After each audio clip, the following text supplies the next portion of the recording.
백 교수님, 이 대선전을 펴려면은 각 후보들이 캠프를 구성하지 않습니까? 네. 캠프. 그래가지고 캠프를 어느 장소에다 구하느냐 이것도 상당히 늘 관심사였거든요. 그래서 뭐 명당이 있다 이런 말이 있고 여의도에서는 그 유명한 대하 빌딩이 있지 않습니까? 대하가 큰 새우란 뜻 아닙니까? 이분도 호남 분이시죠. 호남 분. 그 빌딩 주인이. 네네네. 예, 그래갖고 아마 제가 알기로는 뭐 대하면인가 네. 그 출신이어가지고 네, 대하면. 예, 대하 빌딩으로 네. 지었다는데 거기에 홍준표, 한동훈 이 두 대선 주자가 캠프를 차린다고 하네요. 4층, 9층이라고 알려져 있습니다. 지금. 상당히 불편하지 않을까요?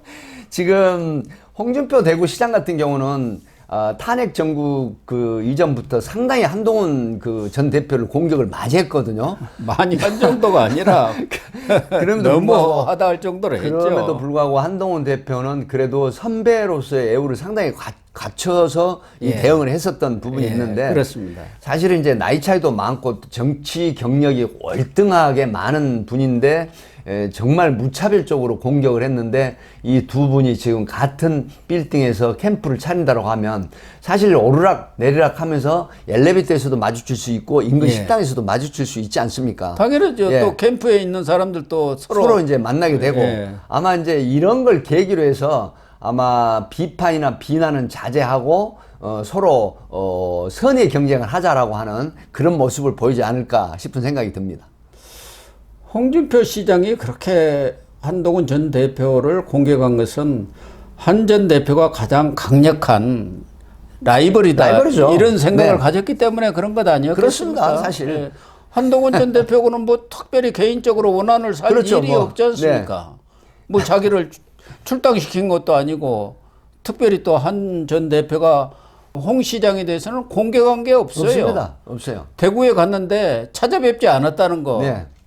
이 검사 새까만 후배가 대구에 왔으면은 당연히 와서 인사를 해야지 그냥 모른 체하고 가느냐 뭐 이런 것이 있을 수 있지만 뭐 그것 가지고 그렇게 할 수는 없는 거 아닙니까? 지금 홍준표 시장이 SNS에 그런 글을 올렸죠. 30년 전에 이 서울행 열차를 타고 올라갔는데 이제 마지막 상경, 서울로 상경하는 열차를 타고 올라가겠다라고 하는 이제 강한 의지를 드러냈는데 그 의지는 내가 기필코 승리를 해서 이 대한민국을 이끄는 대통령이 되겠다는 굳은 결의를 했더라고요.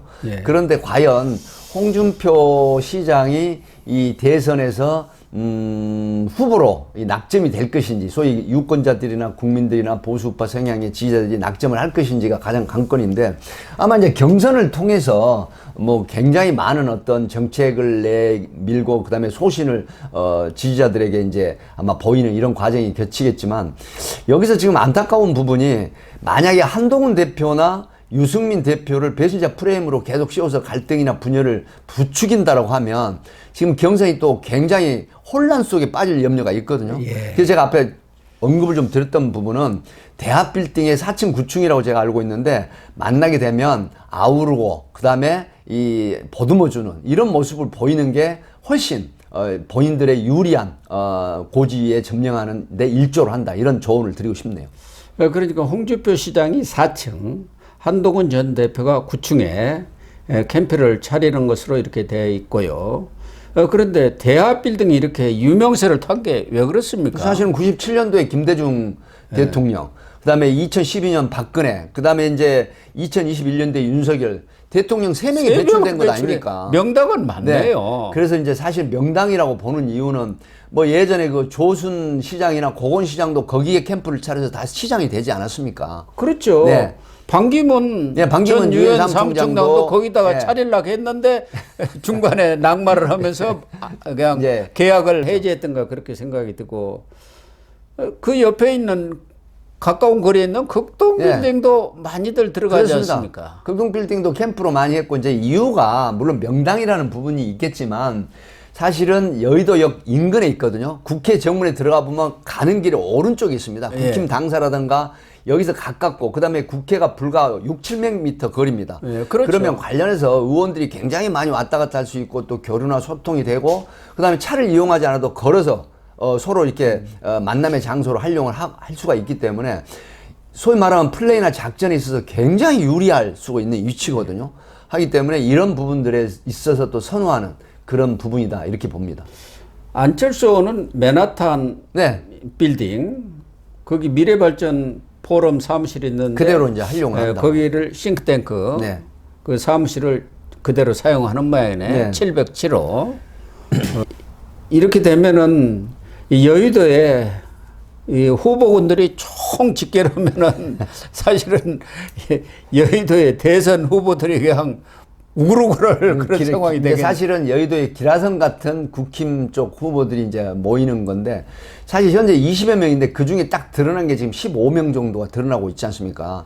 그래서 각 컷오프가 되지 않습니까? 뭐 박태흠 충남지사, 그다음에 홍준표 김태흠 대구시장, 김진태 강원, 뭐 그 지사, 뭐 굉장히 많은 이철우 경북지사 이런 분들 이제 지자체장도 출사표를 내는 이런 모양새이고 사실은 지금 나경원 의원 같은 경우도 내심은 서울시장이라고 하지만 사실 마음 저 뒤쪽에는 대통령을 향한 마음이 분명히 있을 겁니다. 하기 때문에 이런 어떤 중진들 이상의 이 후보군들이 경선을 통해서 본인들 또 두각을 더 나타낼 수 있고 또 지명도를 높이면서 다음 어떤 찬스에 이 활용을 하는 이런 모양새이기도 하고 정말 대통령이 되겠다고 생각하는 분들은 극소수다. 저는 이렇게 봅니다.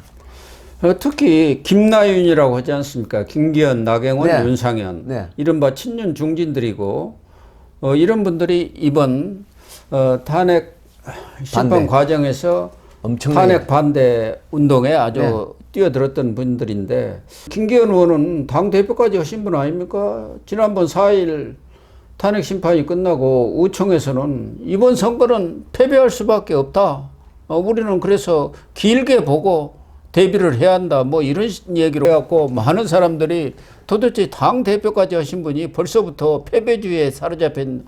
그래서 이 김나윤은 말은 뭐 대선 나간다 어찐다고 하는데 실제로는 이번 대선은 좀 패배할 걸로 보고 그 다음에 당권을 잡아갖고 내년에 지방선거 공천을 하고 그 다음에 총선에 공천권을 행사하겠다는 그런 욕심을 낸다는 말도 있지 않습니까? 김기현 대표 같은 경우는 뭐 사실 탄핵 반대 그 선봉에 서서 뭐 물론 윤상현 의원이나 나경원 의원이 정말 최일선에서 고군분투를 했지 않습니까? 근데 김기현 의원은 사실 그렇게 크게 활동을 하지는 않은 걸로 언론에 이제 보여지고 있는데 김기현 전 대표 같은 경우는 지금 국힘에서 지지율이 굉장히 낮은 형태로 나옵니다. 그렇기 때문에 이제 패배주의에 입각해가지고 찬물을 끼얹는 듯한 이런 의총에서 이런 발언은 사실 전혀 도움이 되지 않거든요. 싸워보지도 않고 이 기선제압이 된다라고 하면 정말 이건 도움이 안 된다라고 하는 그런 분석이기 때문에 이건 정말 보수 우파나 국힘 쪽에 찬물을 끼얹는 발언이다. 그래서 지금 내부적 비판이 굉장히 많이 일어나고 있는 그런 형국이죠. 윤상현 의원이나 나경원 의원 이런 분들은 아마 대선 이후에 국민의힘 이 당권에 더 뜻이 있는 것 같아요. 일각에서는 윤석열 대통령이 윤상현 의원이나 나경원 의원도 1시간 독대를 했지 않습니까? 독대를 했습니다. 뭐 고생 많이 했다고 하고 격려 지지하고 뭐 그렇게. 그래서 일각에서는 신당 창당 뭐 이런 얘기도 나오고 또 당 대표 이런 것을 권유했다는 얘기도 나오는데 윤상현 의원은 그 점에 대해서는 분명히 얘기를 했대요. 주변에서 신당 창당 이런 얘기를 많이 하는 사람이 있지만 윤석열 대통령은 단호히 그 부분은 거절하고 있다. 반대하고 있다. 이런 입장을 표명을 했지 않습니까? 이 상황에서 신당 창당이라고 하는 부분은 이제 지금 이 시국에서 이 신당 창당 얘기가 나오는 거는 이 국힘 쪽이나 보수우파 쪽에 전혀 도움이 안 된다고 봅니다. 그렇기 때문에 신당 창당 얘기는 아마 일종의 해프닝처럼 지나갈 걸로 보이는데 지금 대선이 60일도 안 남은 상황에서 신당 창당을 해서 뭐 그 대선에 도전을 하겠다라고 하는 부분은 시간도 맞지 않고 여러 가지 인원이라든가 사람 측면에서도 맞지 않거든요. 그렇기 때문에 신당 창당 얘기는 향후에 봐야 될 그런 얘기로 보입니다.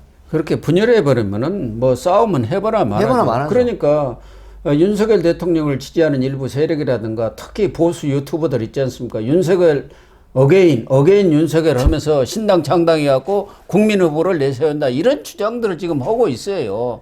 그게 윤석열 대통령 지지층, 특히 보수 유튜버들은 그런 사람들의 주장이라는 게 보면은 정치적인 뭐 식견이 있는 것도 아니고 변호사 좀 하던 그런 사람들이에요. 그 변호사들이 뭘 압니까? 솔직한 얘기가 지금 봤잖아요. 그렇습니다. 지난 탄핵 과정에서 그 변호사들이 앞장서서 뭐 주도를 했는데 결과적으로 어떻게 됐습니까? 보수 우파를 표명하면서 보수 소위 극우라는 얘기가 나온 얘기가 지금 이 부분은 특히 선거에서는 굉장히 치명적인 마이너스입니다. 예를 들어서 구독자를 늘리면서 후원금 받아가지고 배 채우겠다는 그런 의미가 굉장히 크거든요. 솔직히 그런 부분에서 진정으로 보수파를 이해하고 그다음에 국가와 국민을 이해하는 그런 부분도 기저에 실려 있어야 되거든요.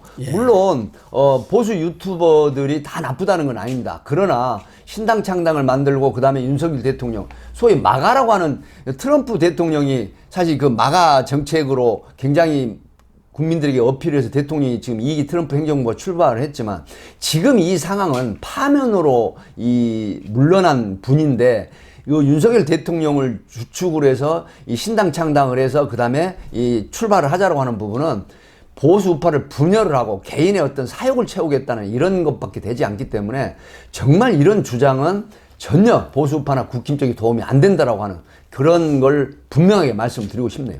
그렇습니다. 국민 변호인단이라든가 그런 쪽도 그런 생각을 일부 갖고 있는 것 같은데 말씀하신 대로 그렇지 않아도 이재명과 싸움에서 열세에 있는 그렇습니다. 국민의 전력 질주하고 총력을 거기에서 기울여야 되는 상황인데 세력까지도 분열을 한다고 한다.